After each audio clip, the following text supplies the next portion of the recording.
Drazkul descended from his floating throne, skeletal fingers trailing across the three-dimensional star map. The holographic projection of Earth rotated slowly, a blue-green jewel against the void. "Show me their defenses again," he commanded. Velfora's silver eyes narrowed as she manipulated the controls on her wrist device. The image zoomed in, revealing a patchwork of military installations, communication arrays, and orbital satellites. "Primitive," Drazkul scoffed. "Their strongest weapons couldn't penetrate even our scout ship shields.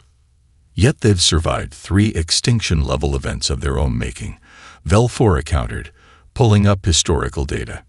"Nuclear brinkmanship, climate collapse, the bioplague of 2031.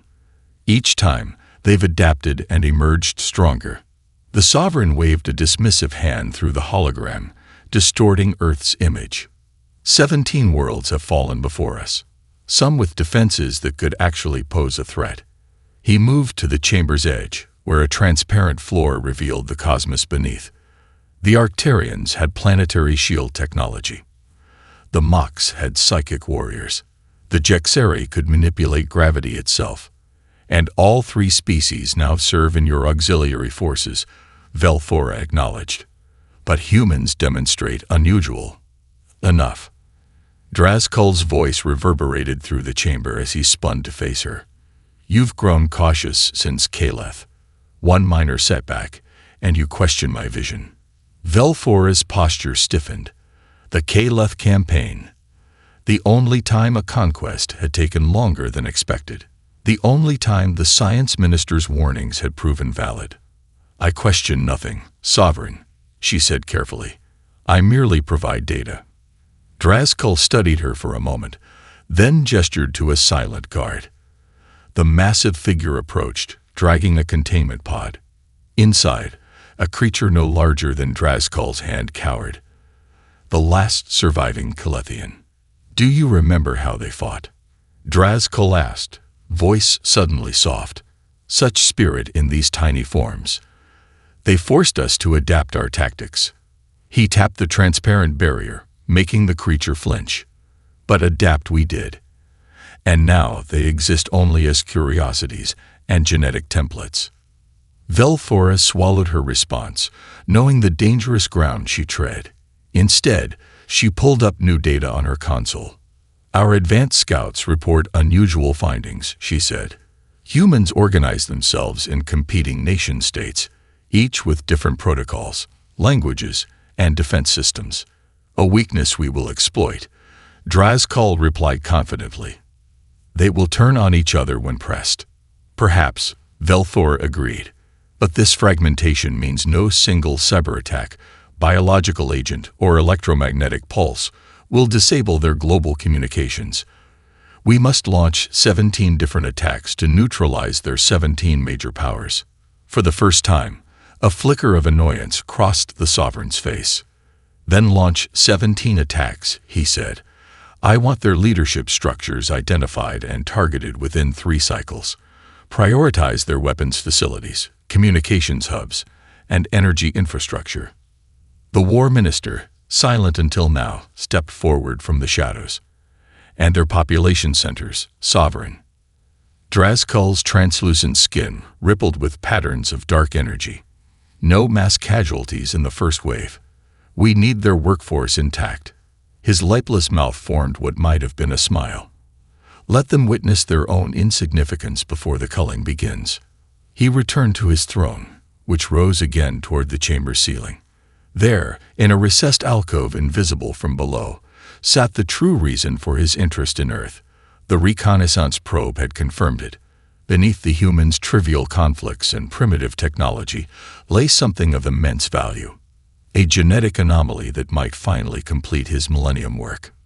"Begin the invasion preparations," he commanded. "And Minister Velfora, select your finest xenobiologists. I want live specimens within 10 cycles, particularly their young. Their developing neural structures may hold the key." As his advisors bowed and retreated, Drazkul allowed himself a moment of anticipation. Soon, the 18th conquest would be complete.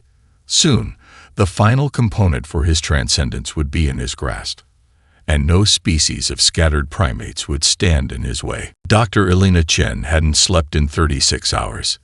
The university lab, once meticulously organized, now resembled a war room.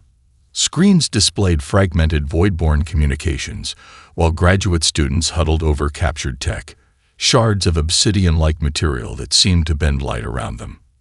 "There's a pattern here," Elena muttered, fingers dancing across her keyboard. The alien encryption used quantum principles, but with distinct mathematical signatures. It's like they've never had to hide their communications before. Her live stream had started as a desperate attempt to crowdsource analysis. Now it had over 18 million viewers, with mathematicians, cryptographers, and even teenage coding prodigies contributing insights through the chat. Governments had tried to shut her down, citing security concerns, but Elena had built in too many redundancies. The stream jumped between servers faster than authorities could track. A notification pinged.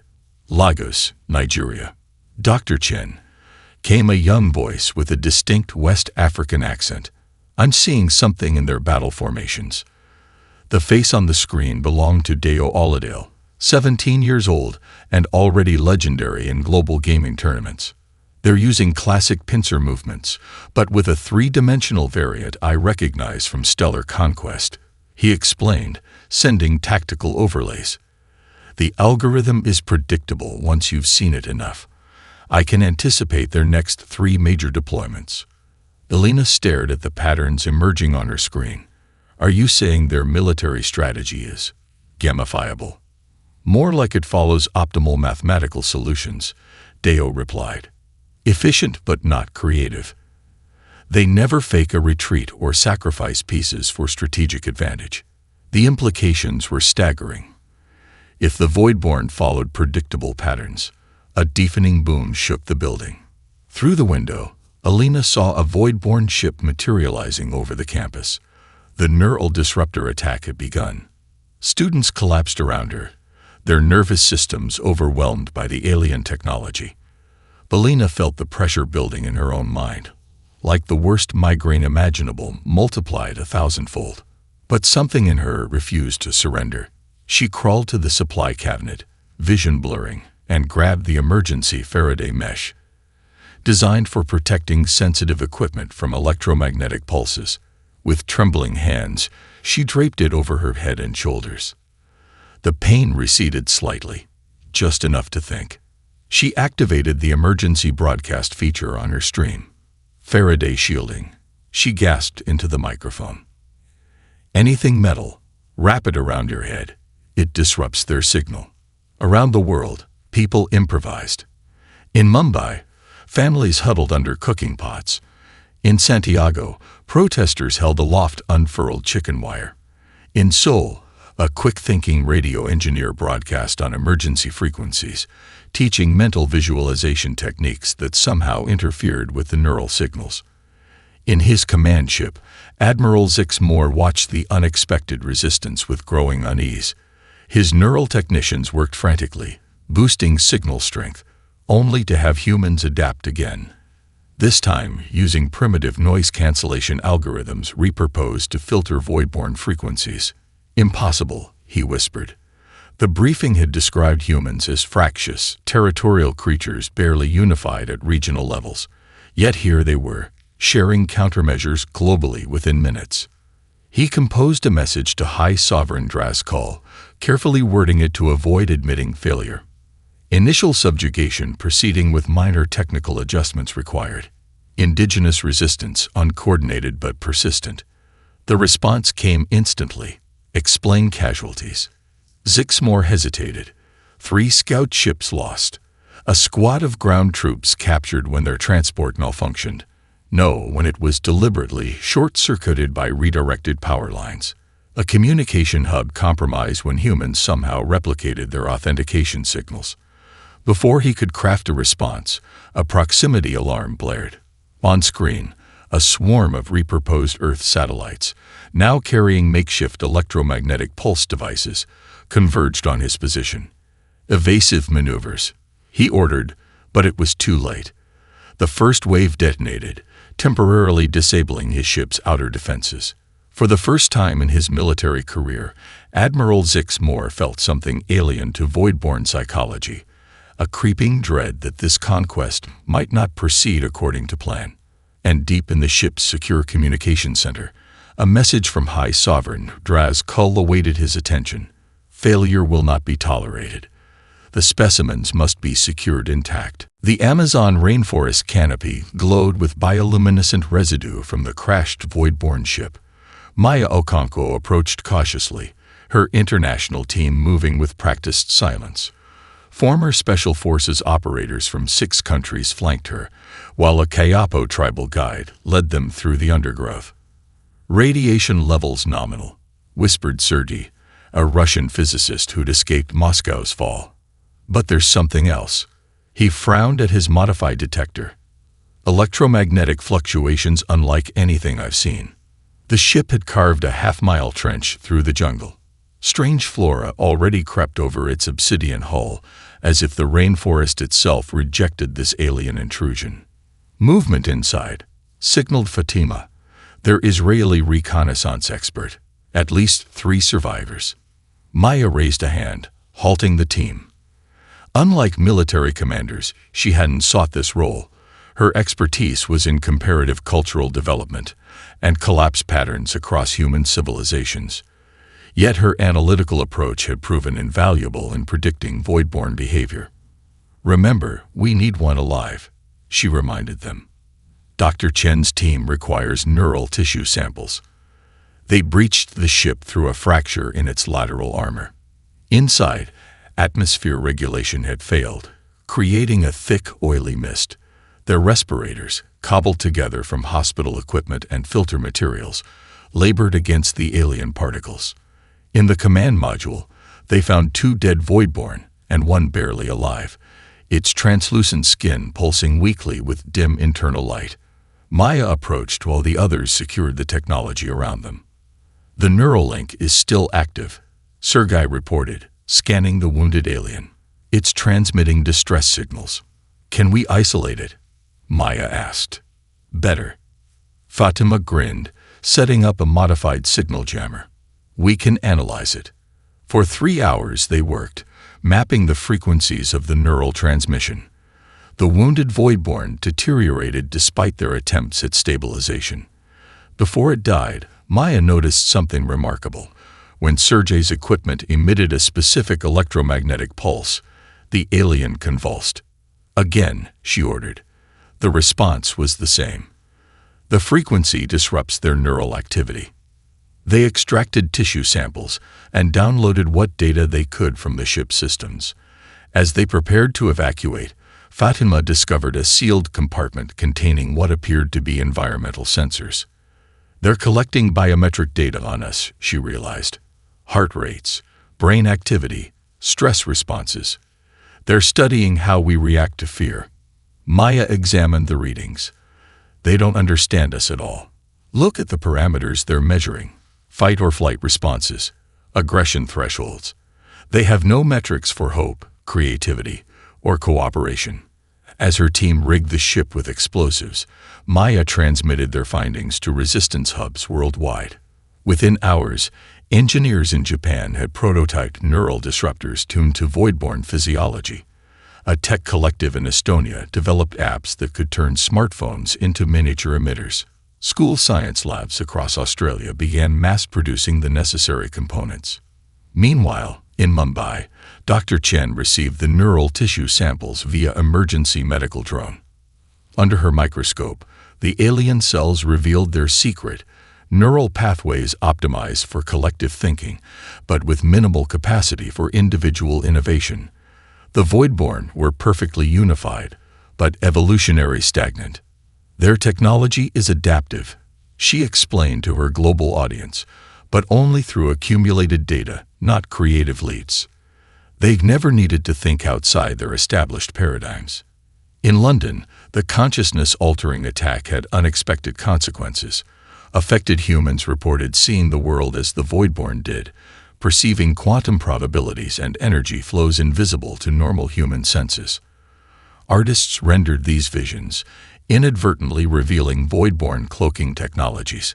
Engineers, their minds temporarily expanded, sketched propulsion systems that shouldn't have been comprehensible to human understanding. On his command ship, Admiral Zix Moore received increasingly dire reports.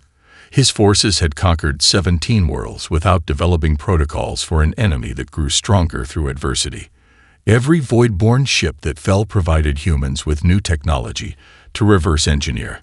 Every failed tactic taught them more about voidborn limitations. For the first time in the Empire's history, Conquest wasn't just delayed, it was in doubt. Commander Krell regained consciousness in darkness. His neural implant attempted to reconnect with the collective, sending spasms of pain through his skull. Something was blocking the signal. "He's awake," a voice said. Human speech, filtered through a crude translation device fashioned from salvaged voidborn tech. 3 figures materialized in his limited vision. 2 males, 1 female. The males positioned themselves protectively near the exits. The female approached, her dark skin catching the dim light from an improvised lamp.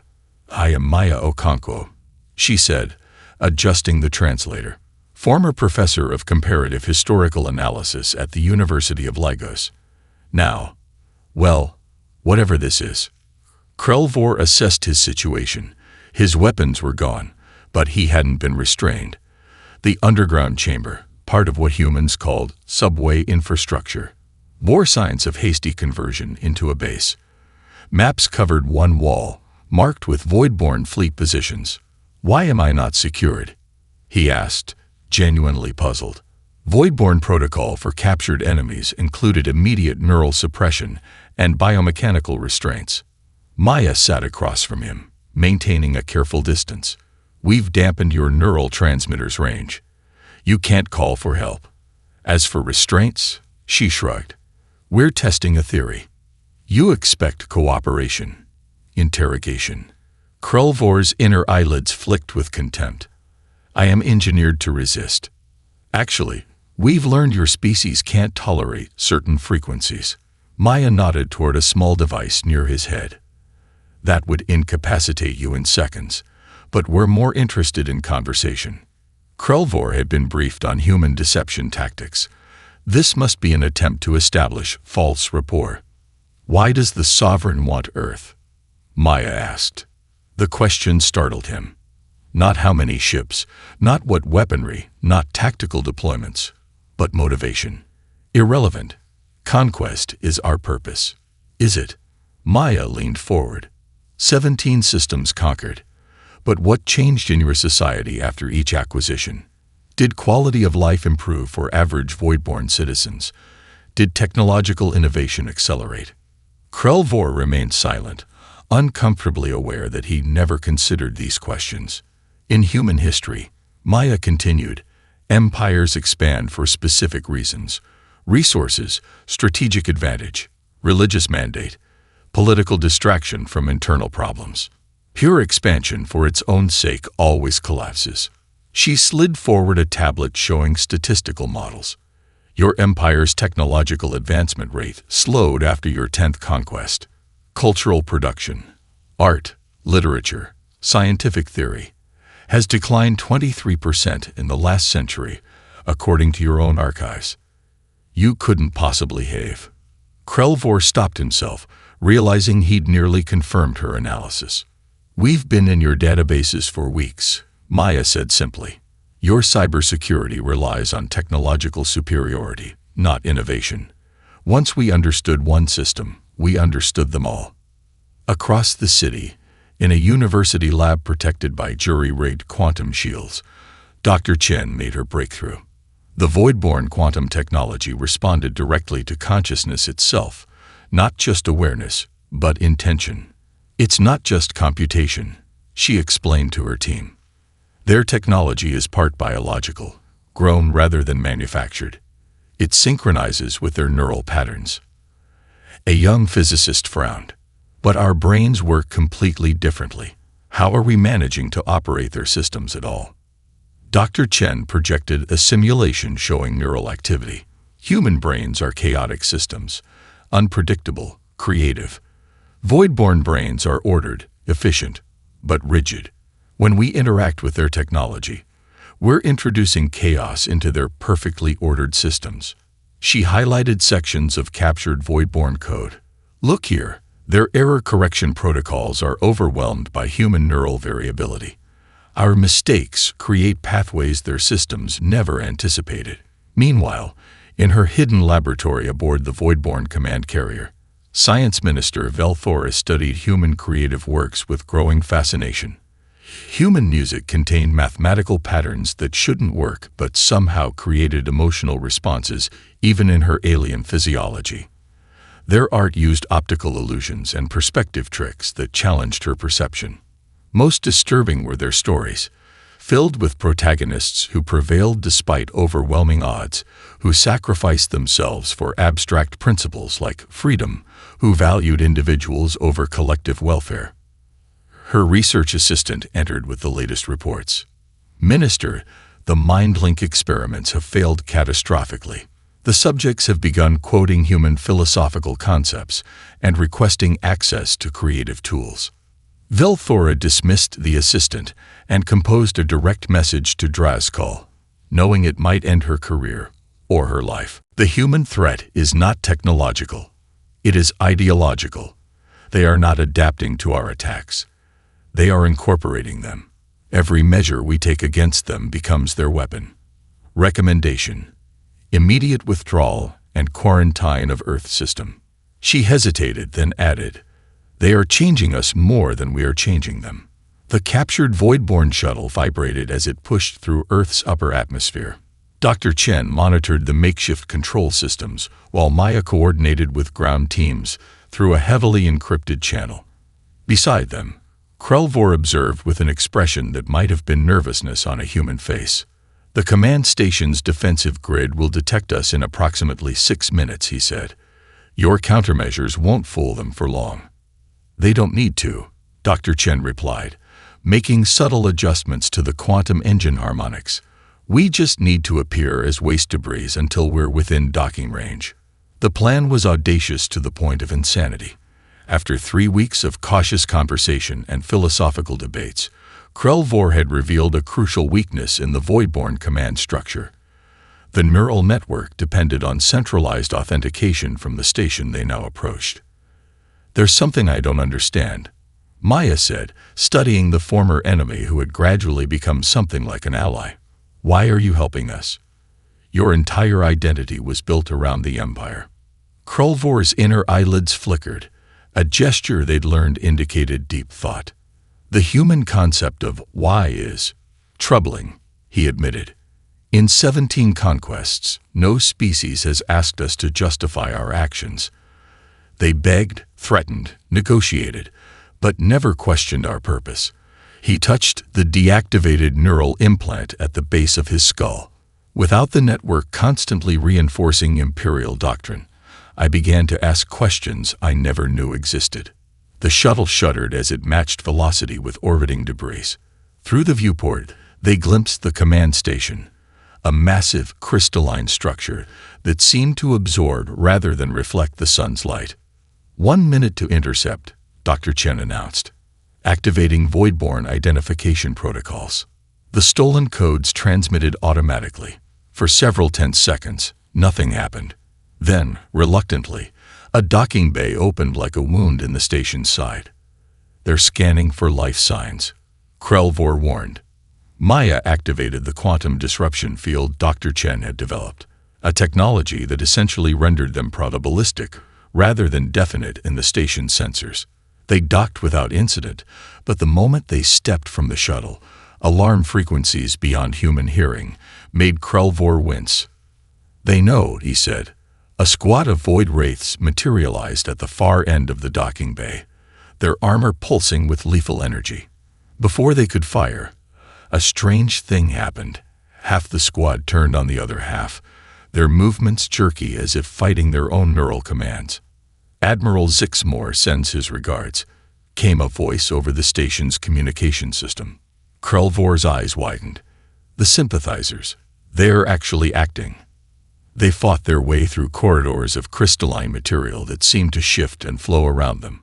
More void-born forces appeared, but many hesitated to attack, their normally synchronized movements disjointed and uncertain. They reached the central hub just as Admiral Zixmore was addressing a group of officers. The Admiral turned, his tall form dominating the chamber. Professor Okonkwo, Dr. Chen, Commander Krulvor. He acknowledged each with a slight inclination of his elongated head. Your timing is problematic. You knew we were coming, Maya realized.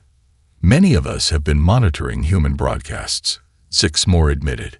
Your species' capacity for cooperation despite fundamental differences is illuminating. He gestured to the neural network terminals surrounding them. Nearly 40% of our forces now question the Empire's purpose. We've been subtly sabotaging operations, delaying rather than preventing your defeat. A shudder ran through the station. Emergency lights pulsed as the main illumination failed. He's here, Zixmore whispered, genuine fear in his voice. The massive doors to the command center disintegrated, revealing High Sovereign Drazkul, his form radiating darkness that seemed to consume light itself. Without warning, he extended a hand toward Admiral Zixmore.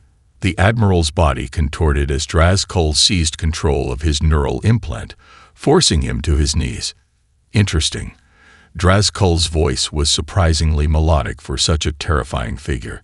I expected sabotage from the humans, but from my most trusted commander. With a thought, he collapsed Zixmore's neural pathways. The Admiral died without a sound, his body folding in on itself. Guards surrounded the humans and Krulvor as Drazkul approached, his attention fixed on Dr. Chen's datapad. The virus, he said, almost appreciatively. Clever, but futile. Dr. Chen met his gaze without flinching. It's already uploaded.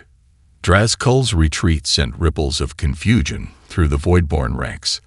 For the first time in recorded history, the High Sovereign had withdrawn from battle without claiming victory. In his meditation chamber aboard the Imperial flagship, Drazkul activated a series of crystalline panels.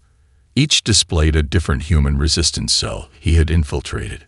His sleeper agents, specially modified Voidborn with suppressed neural signatures, had integrated perfectly. Begin synchronized termination protocol, he commanded. Across Earth, the sleepers activated. In Chicago, a trusted resistance medic poisoned the water supply. In Johannesburg, an analyst uploaded corrupted tactical data. In Sydney, explosives detonated in an underground command center. But unlike previous conquests, the damage was contained. In Chicago, a teenager who'd created an AI to monitor subtle chemical changes in communal supplies detected the contamination immediately. In Johannesburg, the tactical systems automatically quarantined suspicious data patterns. In Sydney, structural reinforcements installed after an earlier bombing minimized casualties. The sleeper in New Delhi, embedded in Maya's former inner circle, found himself surrounded by smiling resistance members. We've been waiting for you to activate, said his section leader. The biological signature change was subtle, but our scanners detected it weeks ago. Then why? We've been feeding you carefully crafted misinformation, the leader explained. Everything you transmitted to your masters has led them into prepared traps. On 17 conquered worlds, the truth about consciousness harvesting spread through hidden channels. On Arcturia, the former planetary defense force, supposedly neutralized generations ago, emerged from deep bunkers with weapons preserved from before the conquest. On Jexeri, gravity manipulators who had pretended submission for decades began targeted attacks on Voidborn processing centers. Science Minister Velfora moved through the palace corridors with practiced calm, though her inner pulse raced.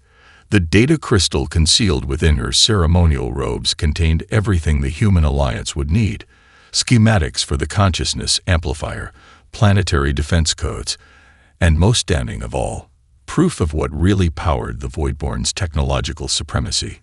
She reached the quantum transmission chamber undetected and began the complicated process of encoding her message.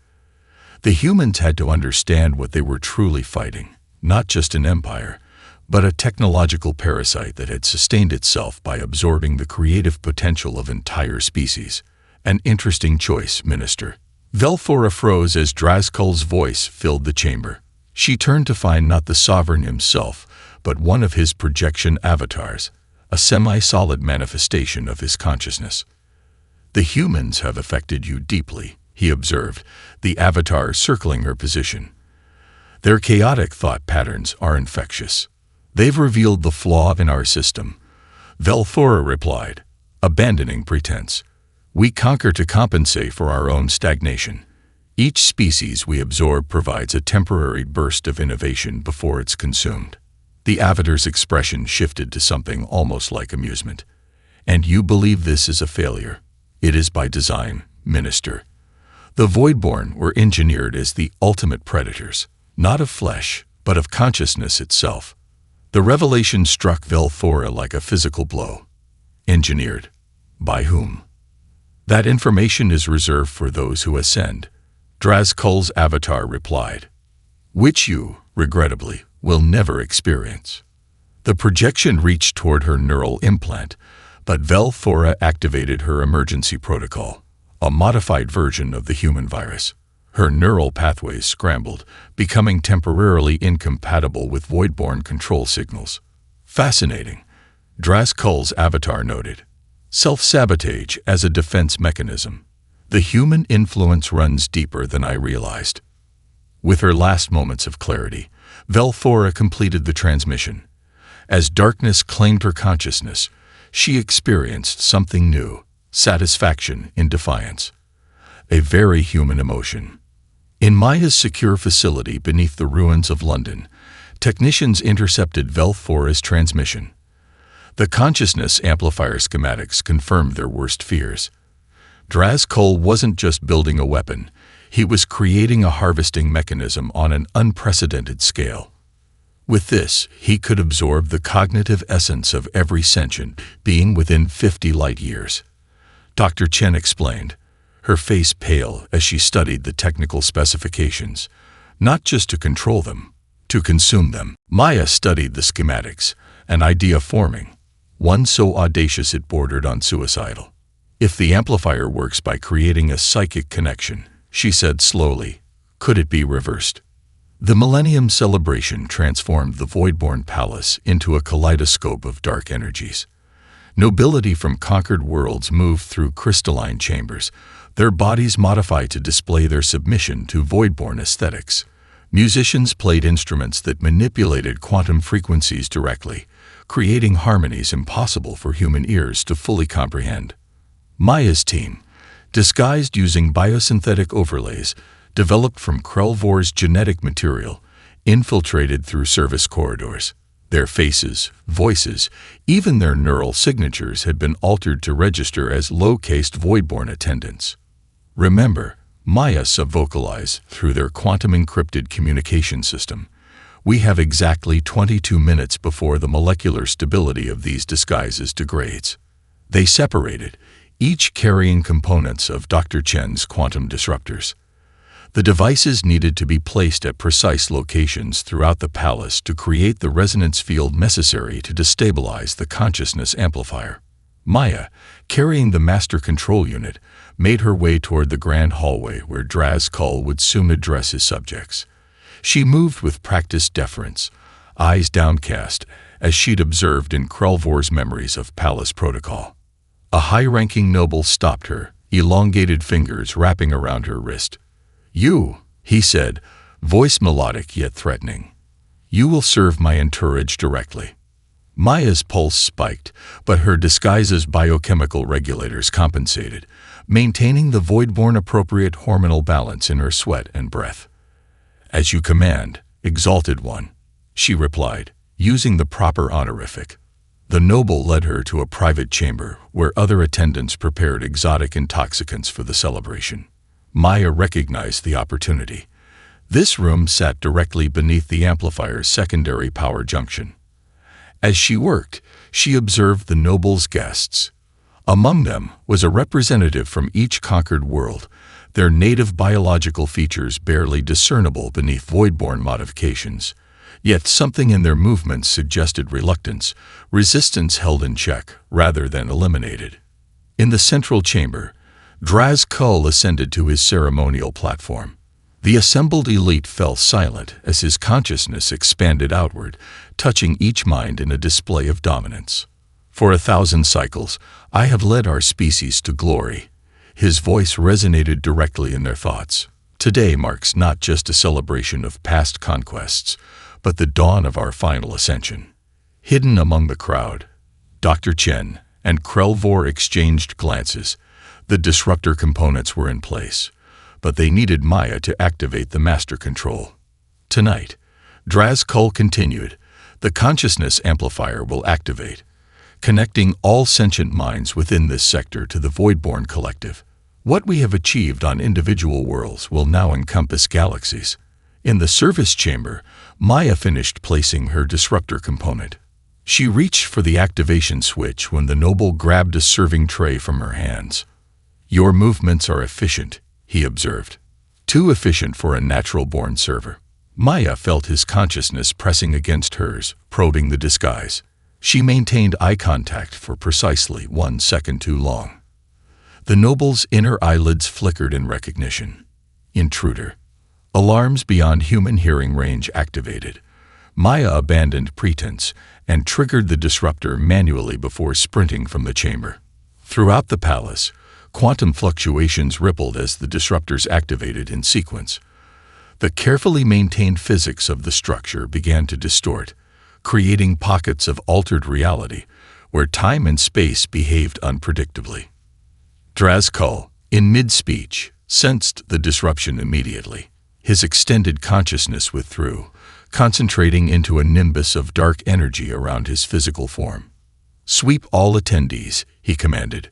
Find the infiltrators. The mind sweep struck like a tsunami, overwhelming the biochemical protections of Maya's team's disguises. Across the palace, hidden humans were revealed. But they weren't alone. Dozens of Voidborn nobles recoiled in pain as the sweep exposed their own rebellious thoughts. Draz Kull's rage manifested as tendrils of energy that lashed out indiscriminately. Treachery from within and without, he hissed. So be it. He activated emergency protocols, and the consciousness amplifier began its power-up sequence prematurely.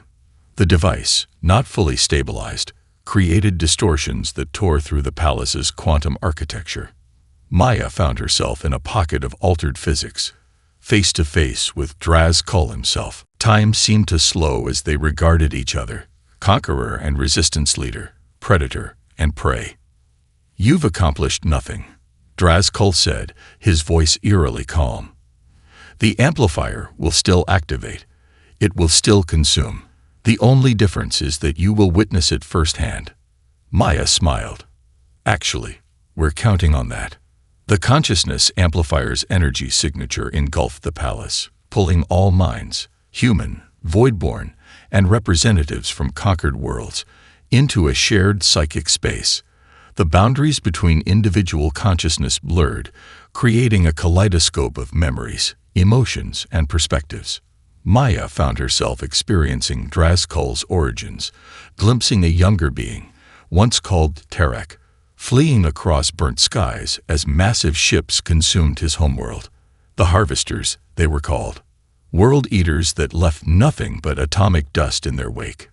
Terek and a handful of survivors had been modified by their civilization's last scientists, their neural architecture redesigned for perfect unity against the common threat.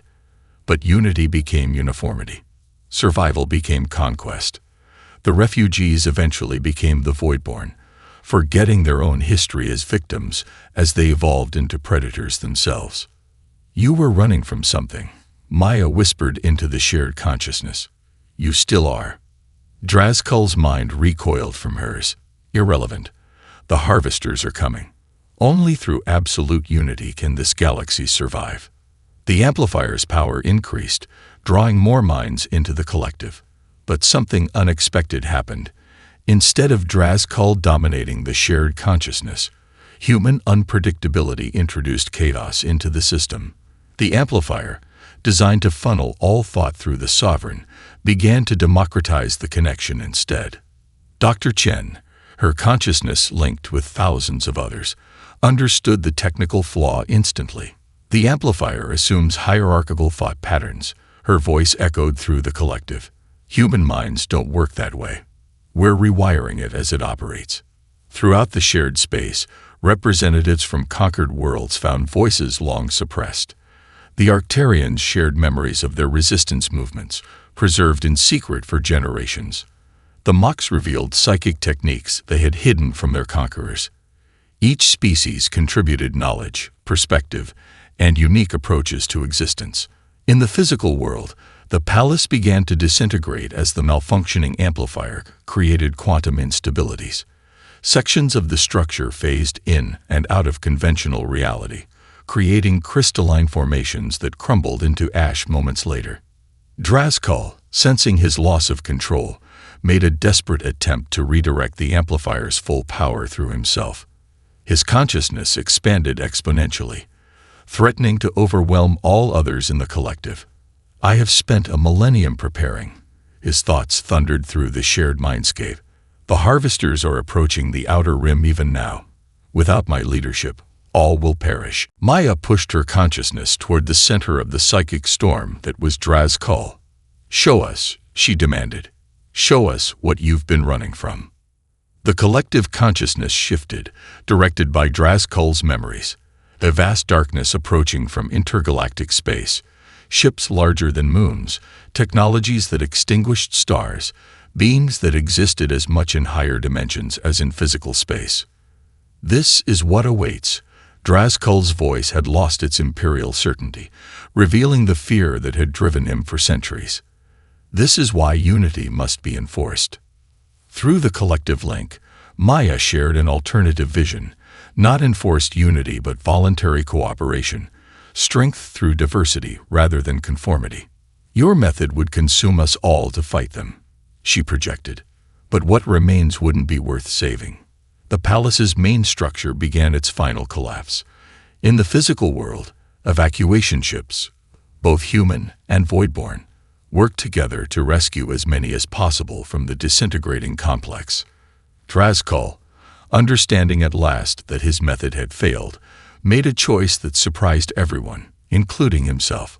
He channeled his immense psychic energy not into domination, but into stabilization, holding the amplifier's destructive potential in check long enough for others to escape. Perhaps his thought came faintly through the collective link. There is another way.